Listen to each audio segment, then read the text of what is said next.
Garuda Express, an international courier service.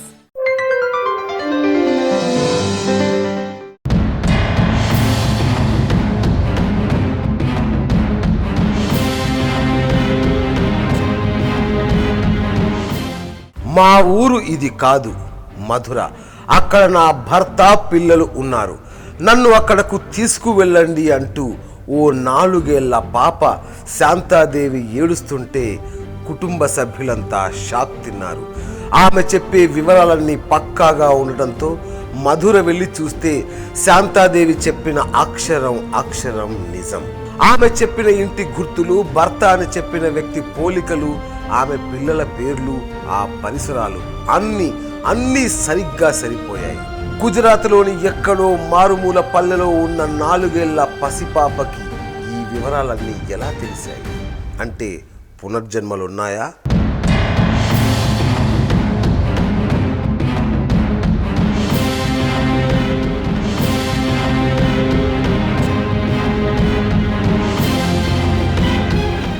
బాలదేవతగా, బాలస్వామిగా నిన్న మొన్నటి వరకు శాంభవి అనే చిన్నారి హల్చల్ చేసింది. తాను పునర్జన్మ ఎత్తానని, పూర్వజన్మలో తాను దలైలామా స్నేహితులమని చెప్పింది. టిబెట్కు స్వాతంత్రం ఇవ్వడానికే మళ్ళీ పుట్టానని చెప్పింది. పూజలు పునస్కారాలు అందుకుంది. గత జన్మలో తాను గౌతమ బుద్ధుని శిష్యుణ్ణి అని కూడా ప్రకటించింది. ఇదంతా నిజమేనా? పునర్జన్మ గురించి కట్టుకథలు మన దేశంలో ఎన్నో ప్రచారంలో ఉన్నాయి. గతంలో జస్టిస్ సుభాషన్ రెడ్డి శాంభవి కేసులో ఇచ్చిన ఆర్డర్లు అందరికీ కనువిప్పు కావాలి. ఆంధ్రప్రదేశ్ మానవ హక్కుల commission judge సుభాషన్ Reddy June 14 Shambhavi కేసులో ఇచ్చిన తీర్పు చారిత్రాత్మకమైంది. శాంభవి అనే పిల్ల తనను తాను దేవతగానో లేక మానవాతీత శక్తులున్నాయనో ప్రచారం చేయడానికి వీలు లేదని, అదేవిధంగా ఇతరుల చేత ఆమెకు అతీత శక్తులు ఉన్నాయని నమ్మించడానికి చేసే ప్రయత్నాలు తప్పు అని జస్టిస్ సుభాషన్ రెడ్డి స్పష్టం చేశారు. ఆ అమ్మాయి తల్లిదండ్రులు శాంభవిని స్కూలుకు పంపించాలని ఉత్తర్వులు కూడా జారీ చేశారు. ఇది ఎంతో సంతృప్తినిచ్చే నిర్ణయం. శాంభవి పునర్జన్మ వృత్తాంతం గురించి, గత జన్మలో దలైలామాతో ఆమెకు గల సంబంధం గురించి ఎన్నో కట్టుకథలు ప్రచారంలోకి వచ్చాయి. పునర్జన్మ గురించి కొన్ని మతాల్లో నమ్మకం ఉంది. ఈ నమ్మకం హిందువుల్లో ఎక్కువ.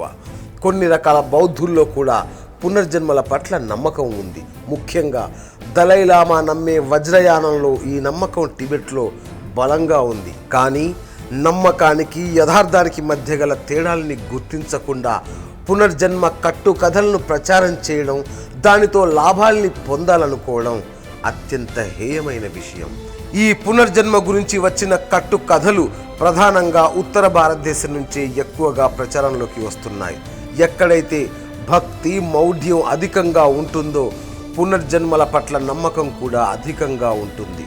ఉత్తర భారతదేశం నుంచే ఈ పునర్జన్మ కట్టుకథలు ప్రచారంలోకి వస్తున్నాయంటే అక్కడ ఈ మౌఢ్యం పాలు ఎంత ఎక్కువగా ఉందో స్పష్టంగా గుర్తించవచ్చు. శాంభవి తండ్రి ఉత్తర భారతదేశం వాడే. శాంభవి కూడా అక్కడే పుట్టింది. ప్రజల్లో పునర్జన్మ మీద ఉన్న నమ్మకాన్ని ఆధారంగా చేసుకుని పబ్బం గడుపుకోవాలని, ఆస్తులు సంపాదించుకుని ఆశ్రమాలు కట్టుకోవాలని శాంభవి తల్లిదండ్రులు చేసిన ప్రయత్నాలు బెడిసికొట్టాయి. ఎందుకంటే ఆంధ్రప్రదేశ్లో నాస్తికులు, హ్యూమనిస్టులు, రేషనలిస్టులు, అభ్యుదయవాదుల జన విజ్ఞాన వేదిక ప్రతినిధులు అందరూ మొదటి నుంచి శాంభవి బండారాన్ని బట్టబయలు చేయడానికే పూనుకున్నారు. రాష్ట్ర మానవ హక్కుల కమిషన్ కూడా సకాలంలో స్పందించి శాంభవి తల్లి చెప్పేవన్నీ అసంబద్ధ విషయాలని తేల్చి చెప్పింది.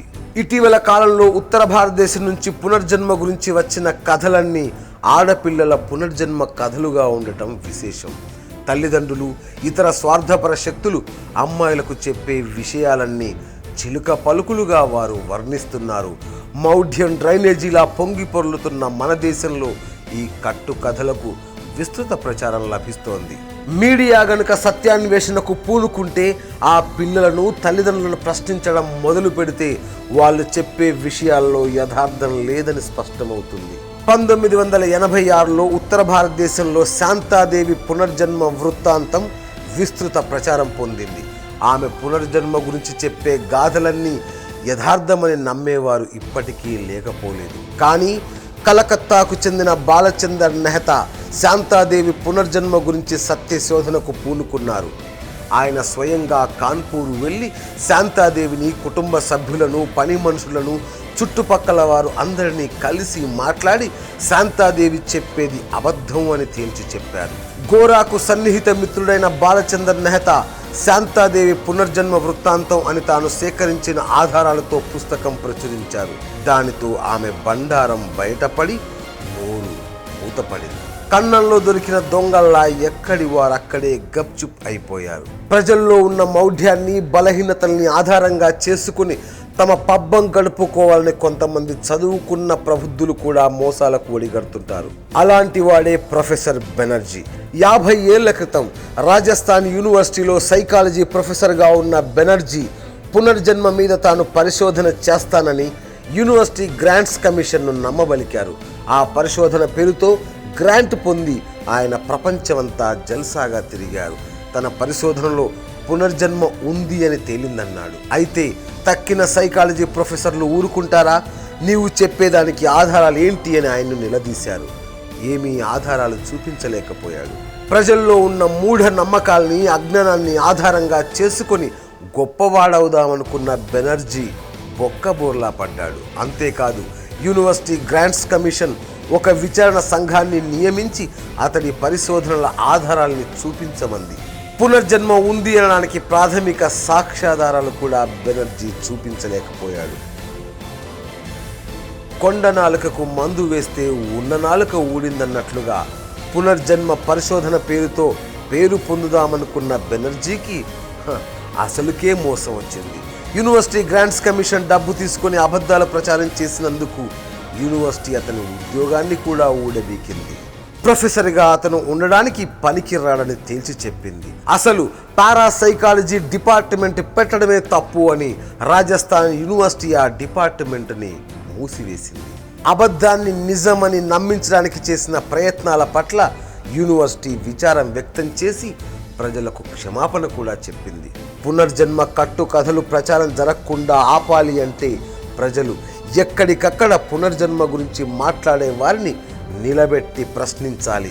అడిగేవారు హెచ్చితే అన్యాయాలు తగ్గిపోతాయి.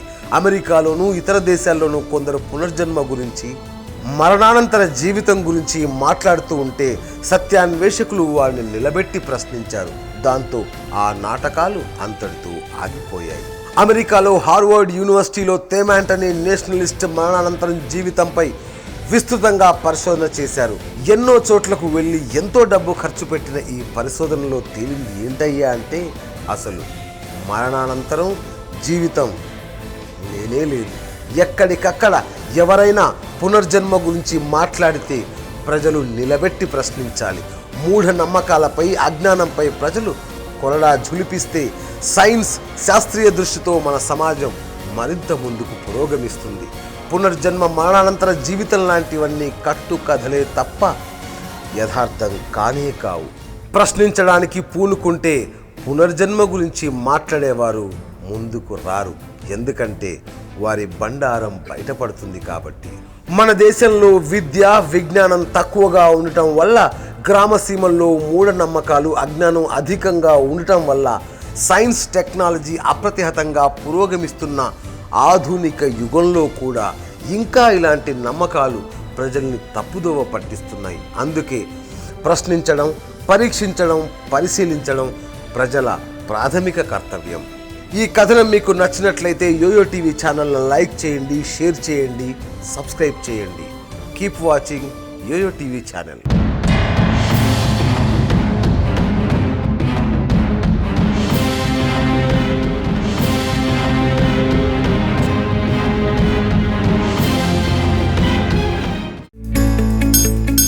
Garuda Express, an international courier service company operating from multiple countries and locations to deliver your shipments from India to worldwide. Services including USA, UK, UAE, Middle East, Canada, New Zealand, Australia and 220 other countries. Fast delivery, revolutionizing urgent deliveries, secured service, best quality courier delivery on time, worldwide shipping, sending parcels to worldwide at lowest prices. We commit in satisfying the expectations of our customers through timely and safe delivery of their consignments. Garuda Express, India to worldwide, an international courier service. Contact 040 2355 8945.